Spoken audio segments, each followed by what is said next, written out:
Jofre Campañes, abogado constitucionalista, nos acompaña desde nuestros estudios en Guayaquil. Buenos días y gracias por estar con nosotros. Analicemos gracias a usted, algunas de las preguntas y las implicaciones.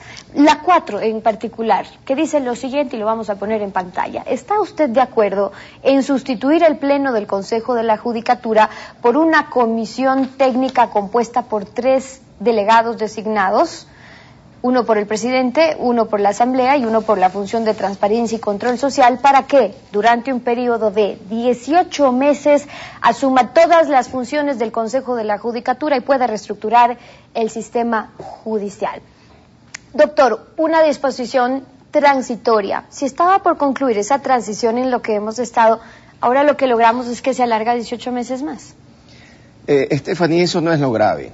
La transición es un fracaso, puede ser que demore 18 meses o 20 meses. Si el resultado fuera el adecuado, sería un tiempo que se puede esperar.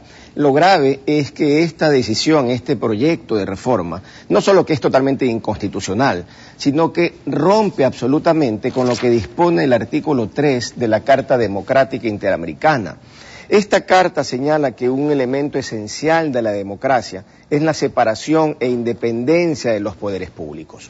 Entonces, cuando se permite vía una reforma constitucional que el presidente de la República, que todo el mundo conoce que domina a la Asamblea y que eventualmente tiene enorme influencia sobre la función de transparencia, se apodere de las Cortes, se cumple con aquella máxima de concentración absoluto de poder, lo que rompe con el régimen democrático. Yo creo que eso es lo terrible. No se puede permitir que el presidente de la República asuma la totalidad de poderes del país. Hoy día las Cortes no funcionan, es cierto, están corrompidas y colapsadas, es cierto, con las excepciones del caso, pero por lo menos todavía hay cierta independencia en algún juez esporádico, pero cierta resistencia. Con esta decisión, dándole al presidente la posibilidad de apoderarse de las Cortes, habremos terminado con cualquier posibilidad de cambio y se estaría diseñando un sistema para perseguir, lo cual es terrible en una sociedad.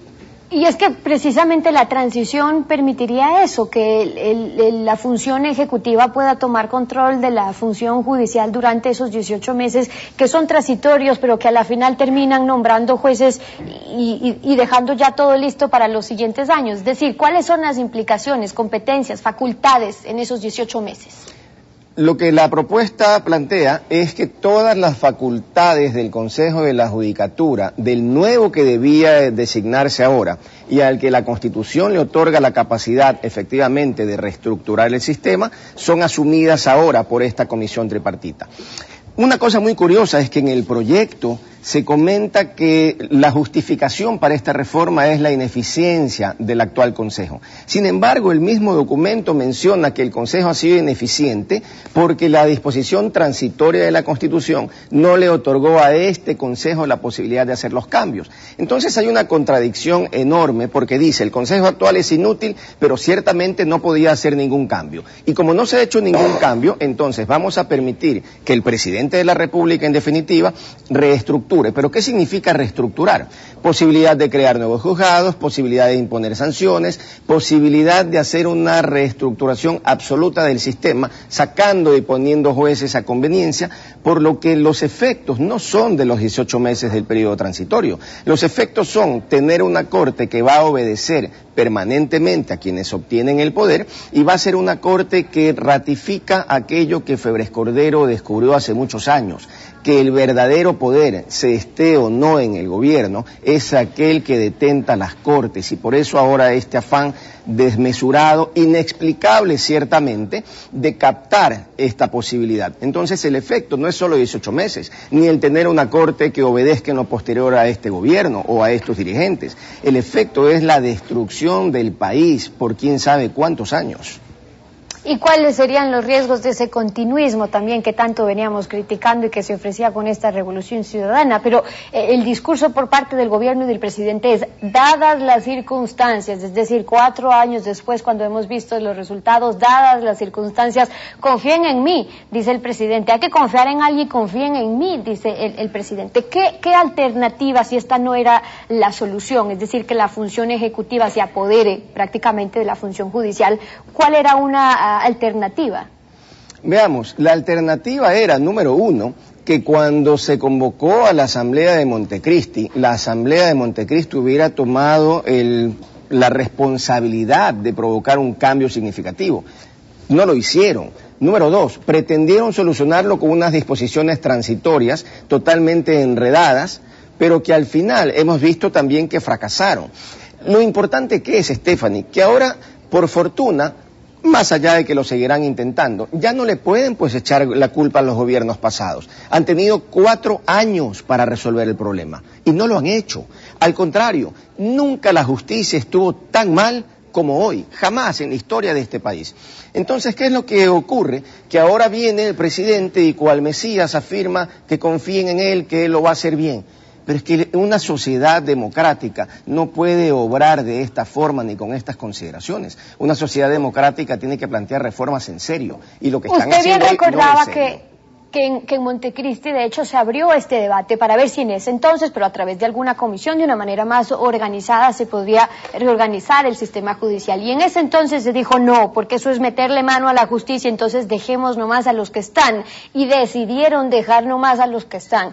4 años después, ¿a qué cree usted que responde este interés? De 6 meses antes de que lo haga las comisiones y la Constitución como lo manda con el Consejo de Participación Ciudadana, ¿por qué 6 meses antes esta consulta y este interés de hacerlo de otra manera? Miren, yo tengo una lectura en la cual a lo mejor estoy completamente equivocado, pero es la lectura que puedo hacer de la revisión del escenario histórico y de efectivamente, cuando estamos a 6 meses de que el diseño de Montecristi finalmente funcione para saber con la posterioridad si fue o no un buen diseño, mi lectura es que la reciente actuación del Consejo de Participación Ciudadana, tan reñida en la designación de autoridades de control, demuestra eventualmente que no existe independencia, o si se quiere, que no existe una obediencia absoluta de ese Consejo al Presidente de la República, y que eventualmente en ese Consejo existen otro tipo de influencias.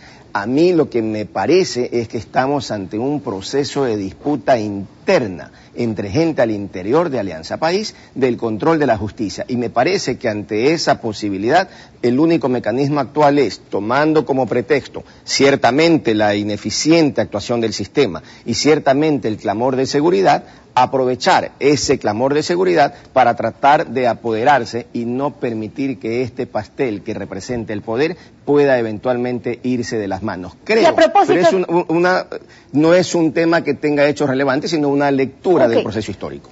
Pero es su lectura. Y a propósito de ese clamor ciudadano que usted dice, se podrían estar aprovechando de ese clamor ciudadano, ¿qué era lo que se pedía? Por ejemplo, se hablaba de que se cambie el año de caducidad de la prisión preventiva. Con la primera y la segunda pregunta, ¿se logra ese fin tal como lo han planteado con los anexos que están planteados? De ninguna manera. Y yo creo que ese es un tema que la Corte Constitucional deberá pronunciarse. No obstante, sabemos cómo funciona esa Corte. Pero mire, temas vitales como estos.